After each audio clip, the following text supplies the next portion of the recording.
Багуудын минь төргийн үзэгчтэй мэдээ эхлэж байна. Алс баруун хязгаар Ховд аймгийн Булган сум 10,000 орчим хүү амтай 50 орчим хувийг нь эмэгтэйчүүд эзэлдэг байна.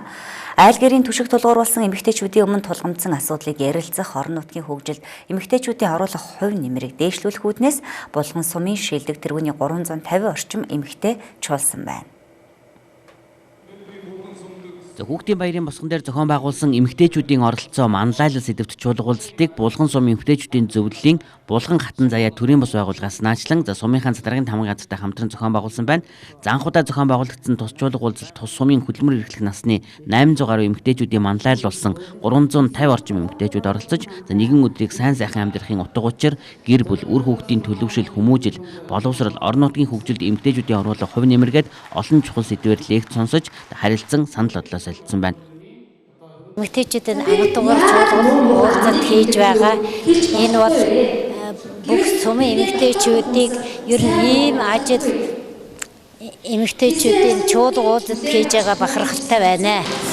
Бид бол тэр сайхан амьдрахын тухай энэ одоо санаачлагыг би өөрөө эхэлж гаргасан юм аа. Тэгээ би эмэгтэйчүүдийн зөвлөлд уламжилсан. Би одоо ивент итгэмээр байна. Бас Монголын булганчуудын сайхан эмэгтэйчүүдийн амьдралд оюунд нь бас нэлээд одоо бас хөв нэмэр хөрөнгө оруулах болох байхаа гэж бодож ийм санаачлагыг анх гаргасан юм байна. Энэ бас анхдугаар чуулганаг хийж байгаа бид бүхэн үнэхээр одоо энэ эмэгтэйчүүд тухай зөвлөд үнэхээр баярлж байна.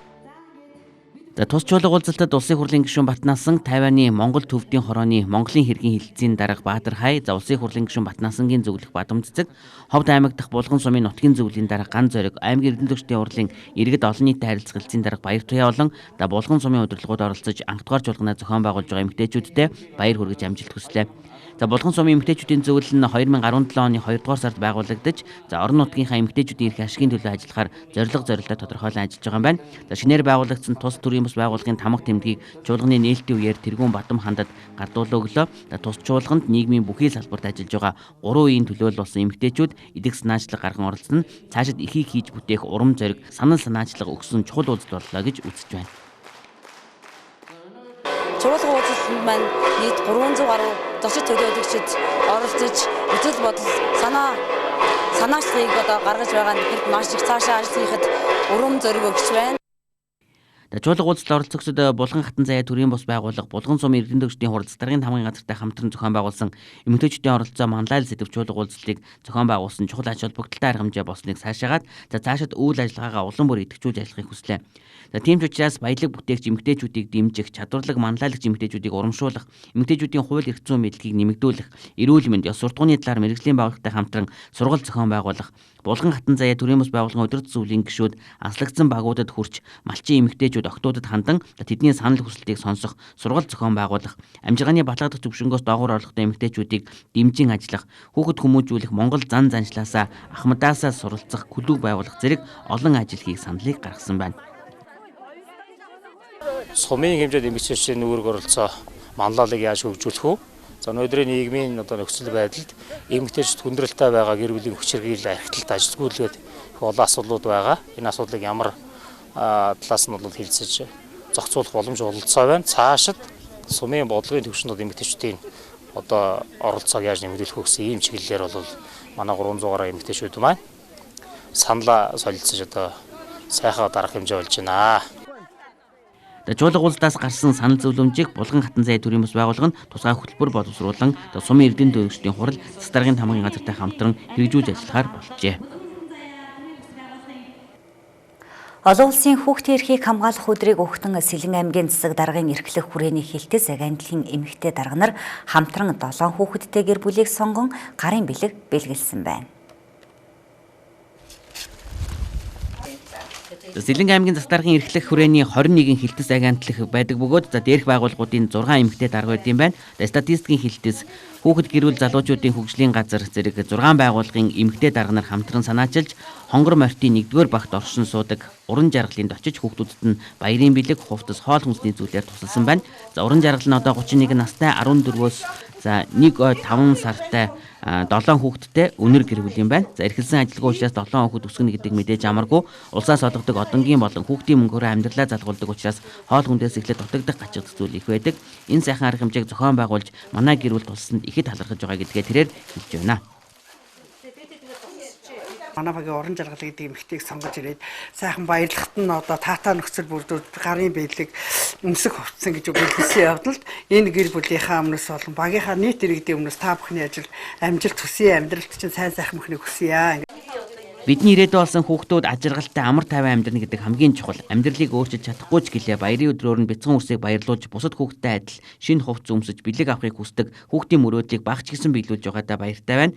За бид байгууллагын дарга гэдгээрээ бус адилхан үр хүүхдтэй эмэгтэй хүн, ээж хүн гэдэг сэтгэлээр тусалж хүүхдийн баярын бэлэг барьж байгаа гэдгээ зохион байгуулагчид нь хэлсэн байна. За Сэлэнг аймгийнхаа нийт одоо ээжүүд нийт бяцхан үрс хүүхдүүдтэй олон улсын хүүхдийн эрхийг хамгаалах өдрийг болон хүүхэд гэр бүлтэй аж аргалтай гэсэн уранд ор тэмдэглэл өнгөрүүлж байгаа баярын мэндчилгээг хүргье. За эмэгтэй дарга нарын сэтгэлийн бэлэг эзэдээ хүрч бяцхан үрсэд баяр нэмсэн сайхан үйл явдал болсон байна. За энэ арга хэмжээг цаашид байнга зохион байгуулж олон хүүхдийг баярлуулах төлөвлөгөөтэй байгаа юм байна. Сэлэнг аймгийн Цагдаагийн дарга Эрдэнэтийн гэр бүлээс наачлан 1-р цэцэрлэгийн 24 цагийн ангид хүмүүждэг бяцхан хүүхдүүдэд баярын өдрийг өгтөн бэлэг гардуулж баяр дээр нь баяр нэмсэн байна.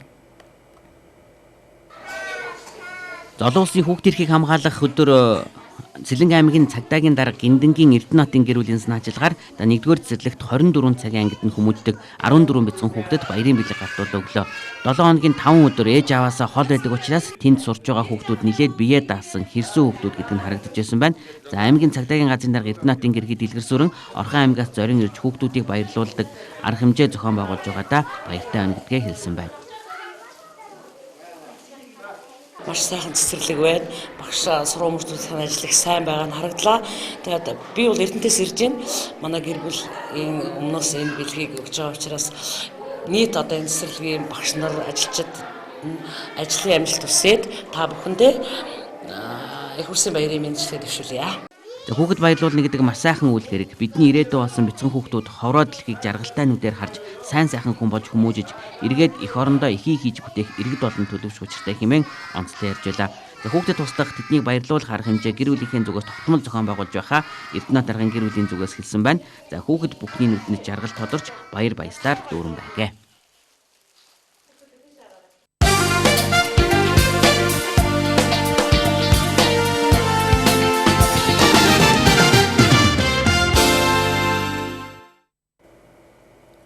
Багуудын мэдээ Азийн мэдээгээр үргэлжилж байна.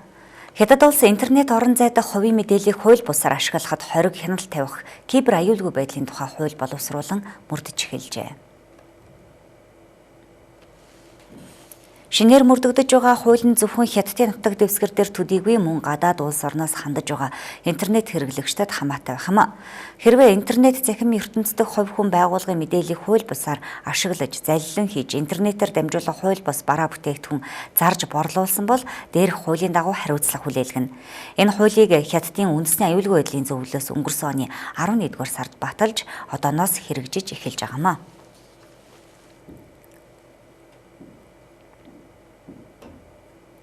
Иранд Макадасын бус 29 цэргийн нэгдсэн сургуульд үргэлжилсээр байна. Нэгдсэн сургуультыг Исфахан мужийн Насрабад хотын дэргэд Ираны хурай замын цэргийн анги нэгтгэлийн захирагч генерал Назар Ниматын удирдлагын доор явуулж байгаа юм. 29-ին ռազմայեշը Բեյթուլ-Մուղադդաս نیروی زمینی ارتش جمهوری اسلامی Цэргийн нэгдсэн сургуультыг Иран-Иракийн дайны үеэр Харам Шахар хотыг чөлөөсний 35 жилийн ойд зориулан явуулж байгаа юм. Нэгдсэн сургуультанд Ираны хурай замын цэргийн анги нэгтгэлүүд, артиллерийн хүчин, тусгай албаныхан, цэргийн нисдэг тэрэг танк оролцож байна. Ираны Харам Шахар хотыг 1982 оны 5 дугаар сарын 24-нд 2 хоногийн тулааны дараа чөлөөлж байжээ.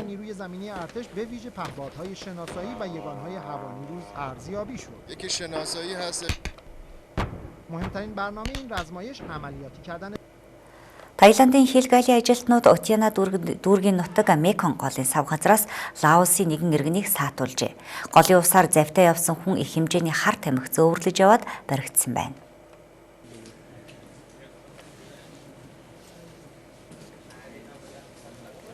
Лаос иргэн Таиланд руу нийтдээ 840 кг хар тамхи оруулахыг завджээ. Энэ нь мөнгөн дүнгээр 15 сая орчим баатын үнэ хүрэх хууль бус бараа юм а. Таиландын хилгалийн ажилтнууд Меконг голоор улсынх нь нутаг дэвсгэрт хууль бусаар нэвтрэх гэж байсан Лаосын иргэнийг саатуулан баривчилжээ. 40 настай Лаосын хаммуун мужийн иргэнийг хууль бусаар хар тамхи зөөвөрлсөх хэрэгээр баривчлаад байна.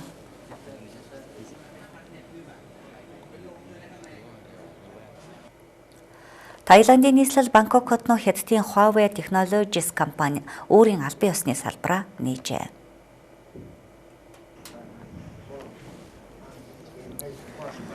Huawei нээлттэй лаборатори гэж нэрлэгдээд байгаа энэхүү салбарт хятадын технологийн салбарын томоохон компани хамгийн сүүлийн үеийн тоон технологийн ололт амжилтад илгээж байгаамаа. Huawei салбарыг хятад болон Таиландын хооронд байгуулсан техник технологийн салбарын хамтын ажиллагааны төсөл хөтөлбөрийн хүрээнд нээсэн байна. Huawei Technologies компани Таиланд улсад шинэ тоон техник технологиг нэвтрүүлэн нутагшуулахад хамтран ажиллах юм а.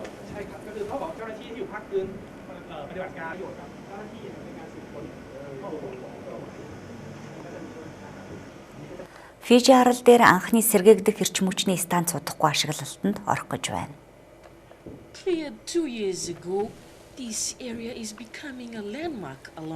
арал дээр сэргээгдэх эрчим хүчний станц байгуулах ажил идэвхтэй өрнөж, тун удахгүй анхны станцыг ашиглалтанд өгөх гэж байгаа юм. Станцын барилгыг өмнөс Лонгсын Jimco компани барьж байгуулжээ.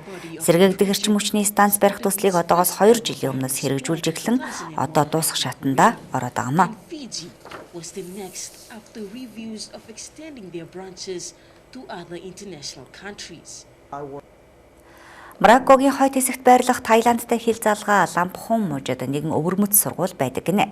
Энэ сургууль нь пинк голын уснаа хөвдөг сургууль юм.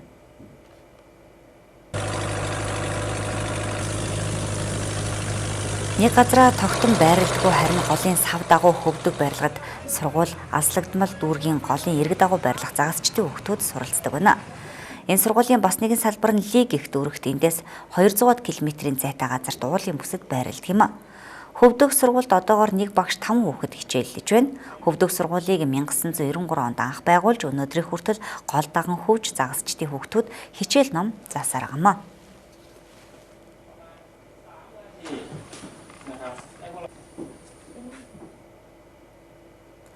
Мароккод байрлах Дебдов хот энэ улсын хамгийн олон үндэстэй ястан төвлөрөн суршсан эртний хот юм а.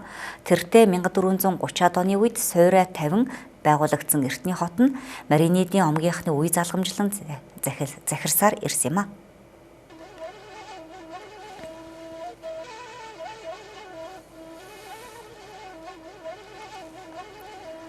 Баялаг үүхтөх уламжлалтай Мароккогийн эртний хот аялагч жуулчдын хамгийн их зорин ирж үздэг хот болжээ.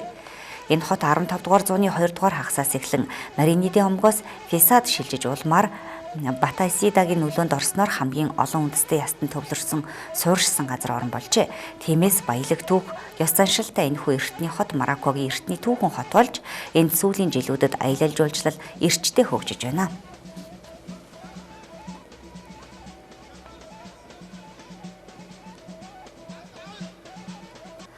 Японы нийслэл Токио хотно жилбэр уламжлал болон зохиогддог тоглоомын үзэсгэлэн ярмаг үүд хаалгаа нээлээ.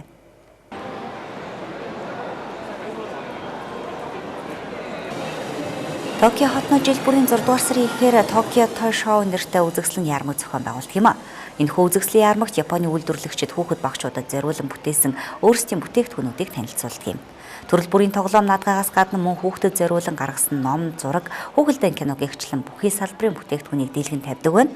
Токио Той Шоу эрх нэм гаргийн хүртэл үргэлжилнэ.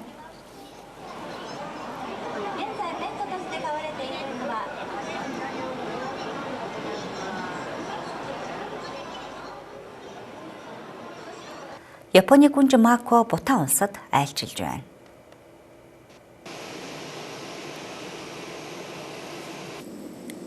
Японы эзэн хааны том ач охин гүнж Макогийн хувьд тэрээр Японы эзэн хааны гэр бүлийг төлөөлөн гадаад улс оронд хийж байгаа 3 дахь айлчлал нь Бутан улс болжээ. Гүнж Мако нь Японы үе залгамжилсан хунтайч Акишиногийн том охин юм.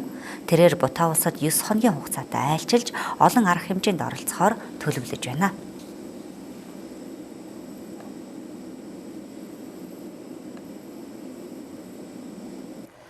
Туркид цэргийн нисдэг тэрэг осолдсон байна. Осол Ширнак мужид болжээ.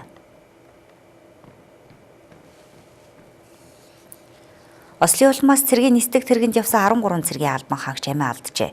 Туркийн аюулгүй албаны мэдээснээр цэргийн Кугаар нисдэг тэрэг хөөрөөд ердөө 3 минутын дараа осолдсон байна. Ослын шалтгаан нь нисдэг тэрэг захилгааны өндөр хүчтэлийн шугам мөргөж осолдсноос болжээ.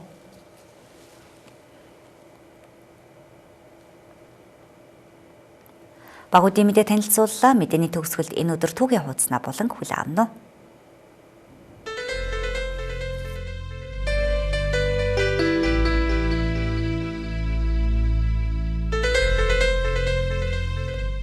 (1955) оны 6 дугаар сарын 2-нд Оросын сансрын нислэгийн Байконур төвийг барьж байгуулах тухай захирамж гарч шав тавих ёслол болж байжээ. Тиймээс энэ өдрийг Байконур төвийн үүсгэн байгуулагдсан өдөр гэж тооцдог байна. Байконур төвийг байгуулах захирамж гаргахдаа сансрын нислэгийн төв гэгдэх энэ байгууламжийг анх эрдэм шинжилгээ судалгааны 5 дугаар полигон гэж нэрийдэж байжээ. 1930 оны энэ өдөр Америкийн сансрын нисгч Чарльз Конрад мэндэлжээ. Тэрээр саран дээр хүл тавьсан дэлхийн 3 дахь хүн болсон юм а. Америкийн Аполлон 11 сансрын хөлөг саран дээр бууж түүхэн нислэг үйлдснээс ердөө хэдхэн сарын дараа 1969 оны 11 дугаар сард Чарльз Конрадын ахалсан Аполлон 12 сансрын хөлөг сар руу хөөрч байжээ. Тэгвэл 6 дугаар сарын 2-ны энэ өдөр сансар огторгуйтай холбоотой бас нэгэн түүхэнд тэмдэглэгдсэн үйл явдал болсон. Сугар гариг руу Венера 15 гариг хоорондын автомат сансрын станц илгээсэн явдал юм а.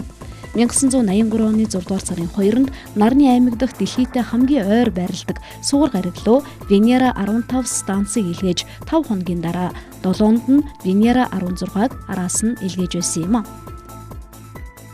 Болгарт өнөөдөр үндэсний чөлөөлөгчдийн дурсгалын өдрөө тэмдэглэж байна.